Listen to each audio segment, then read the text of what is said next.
Hi everyone, it's Don and I hope you're having a fantastic day. Well, Royal Caribbean has a new program out there. If you're an artist, you might be able to get your art displayed on one of their ships.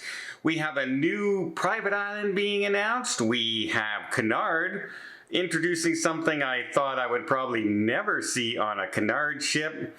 We have a pile of itinerary changes and something to keep an eye out for, and then I would have a quick group cruise update as well.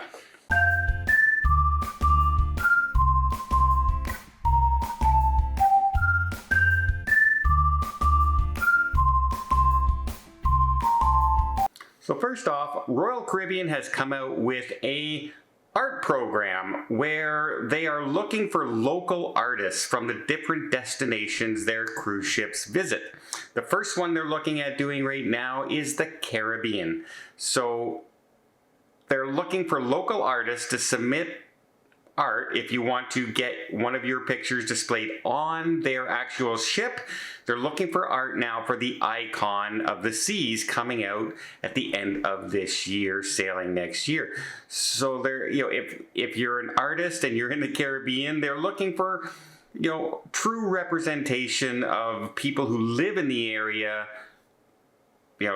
doing their artwork, and it can range anywhere from photos to plaster bust art to regular painting. So if you're an artist and you're in the Caribbean, you might be able to get your work looked at by the thousands upon thousands of visitors who will be on that ship every single year. And then Disney has come out and said, 2024, we're opening our new private island in the Bahamas. That's right, it's not only going to be Castaway Cay anymore, or Castaway Cay, depending on how you pronounce it. It's also going to have Lighthouse Point. They are saying that the electricity on this is all going to be about 90% of it is all generated through solar power they have on the island. They've also thought about the ecology when they were designing this island and having the least effect on the area, to the point where a lot of the walkways and things like that on the island are elevated. So they're not actually touching the ground and destroying any of the natural environment in the area. People won't be trouncing through it and walking through these areas. They have it all elevated above. So it's kind of an interesting design, but people love Castaway Cay, and I'm thinking this one looks a little more elevated, a little more elegant. The other one has a lot of kids stuff on it, and you had the big pirate ship and stuff like this. I'm wondering if they're going to have that kind of feel on this one, or if they're going for a more upscale feel to the island, because the designs look really interesting. It looks like it's going to be a very interesting private island to visit. And Cunard is doing something I never expected them to do. At least I never thought I would see this on one of their ships. They're known as a very traditional cruise line, right? The white glove traditional cruise line. And they have the one true ocean liner out there built for transatlantic crossings.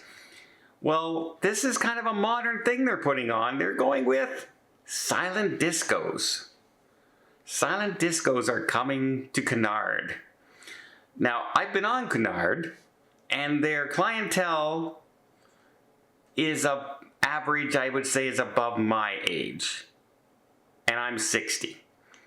I don't know if a lot of them are looking for silent discos. Now, silent discos can be a lot of fun. They're very popular on Celebrity and other cruise lines. I've seen them where, they'll play 3 different types of music, and you can choose on your headset which song you're listening to. So it's really funny to watch the crowd of people dancing, where somebody's kind of dancing to a slower country kind of beat, and they're just kind of doing this back and forth. And then the person directly beside them is just going crazy with the beat. And it's kind of funny to watch because you can't hear the music, you don't know what they're listening to, but they're a lot of fun. I just never thought I would see that on a Cunard ship, because it doesn't seem like their style. But hey, I think a silent disco is probably more suited for them because you can adjust the volume and everything on the headsets. It just might work. I got a couple more quick stories for you, but before I get there, let me just invite you to hit that subscribe button if you haven't done so already. If you want to keep up to date with everything cruising, from itinerary changes to new ships coming online, to destination, to ship reviews, to tips and tricks to save you money and make your cruise just a little bit easier and hopefully a little bit better. I hope you'll join us on the adventure here on the channel.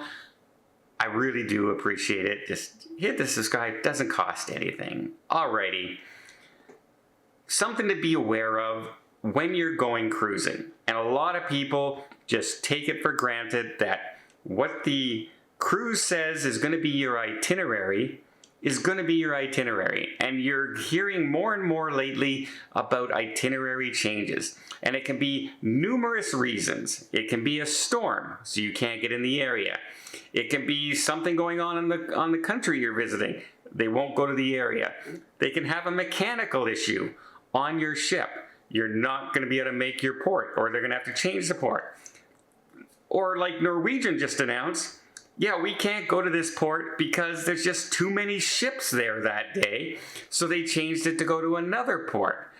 All kinds of reasons. One cruise line has come out and said, yeah, we're changing going to that port because it's more environmentally friendly if we go to a closer port and don't have to burn as much fuel to get to the other one.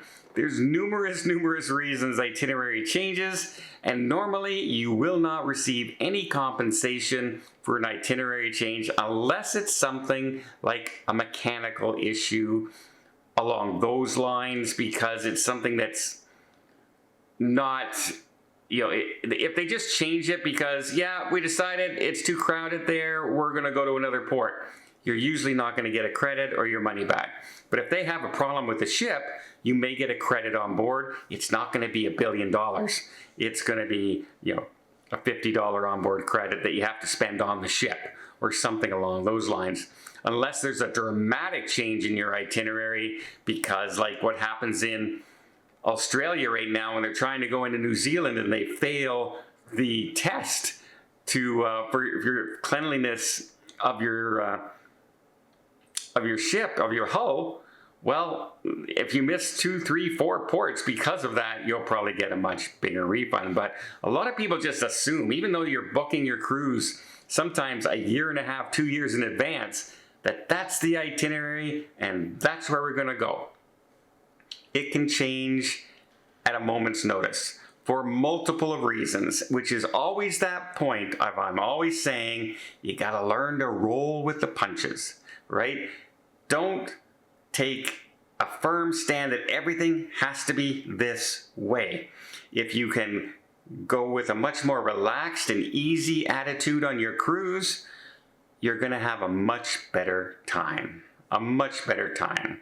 But if you're a rigid person, you might be in for a bad time. So yeah, just keep that in mind. Your itineraries can change at any given time.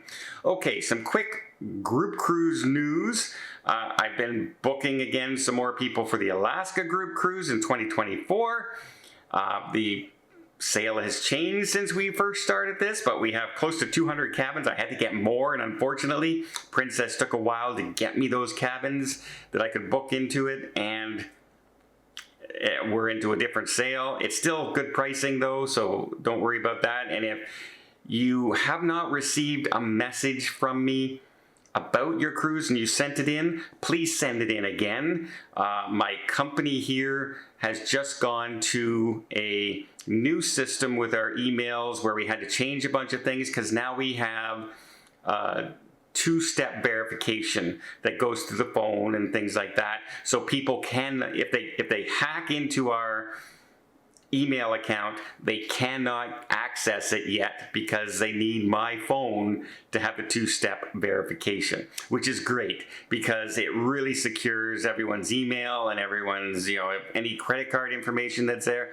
I've been asking for this with my, like I have like 4-step verification on my computers that I travel with. So if I ever lose my computers, the information's not getting out there because I have to take 10 minutes to sign in every day because I have so many verification things.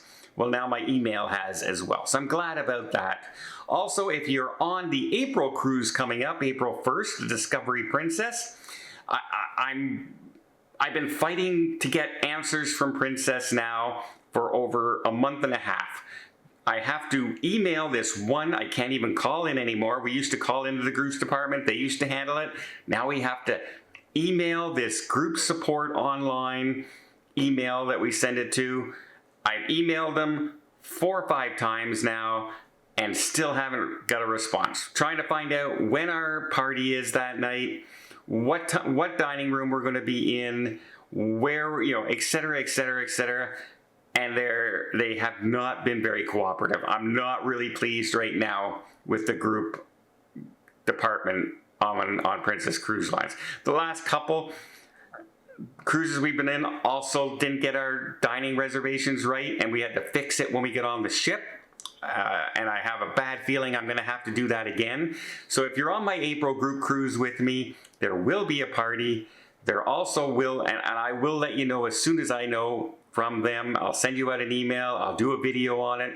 But also, when you go to dining, just if you haven't seen me yet or heard from me yet, just say you're with Dawn's group when you're on board. And they'll have a list of people who are included in our group, and they will hopefully have a table places set aside for us like they're supposed to. But man, it's been frustrating. I've been, like I said, doing this for over a month and a half. You have to wait till final payments go through, and then you're allowed to do this stuff. Well, it'd be nice if they would answer me. But those are my updates. Again, if you haven't heard from me about the Alaska cruise, please send it in, because this whole thing going on with getting new cabins and the email changing over to 2-step verification, there's a chance your email might have got, you know, in between transferring over from the old system to the new system, didn't get to me. So if you haven't heard from me and you're interested, just please send me all your information one more time and we'll look after you. All right, that's it. That's a big update. That's a whole lot of talking. I hope you appreciate this video. If you did, please give it a thumbs up. Want to see more tips, more tricks, more travel blogs from around the world? Hit that subscribe button. Until next time, have yourself a safe and a great vacation.